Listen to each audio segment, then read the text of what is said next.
তো এখন এই যে মেয়েকে বসিয়েছি পড়তে, এই যে এখন পড়তে বসিয়েছি।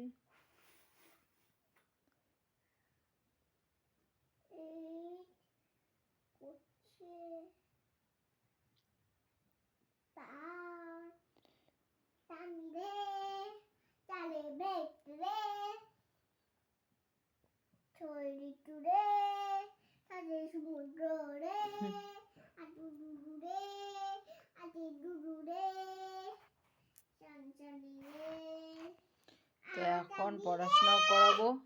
তো চলো এখানেই ব্লগটা শেষ করে দিচ্ছি। তোমাদের জন্য ছোট্ট একটা ব্লগ, যে সন্ধ্যার পরে আমি কি করি, লাইভে যাই না কেন, কারণ মেয়েকে নিয়ে পড়তে বসাই, তার জন্য লাইভে যেতে পারি না সন্ধ্যার পরে। তো সন্ধ্যার পরে পড়তে বসায়, তারপরে খাইয়ে দাইয়ে ঘুম পাড়ায়, তো তখন অনেকটা রাত্রি হয়ে যায়, আর এনার্জি আসে না যে লাইভ করি কিংবা হয়তো কোনো ভিডিও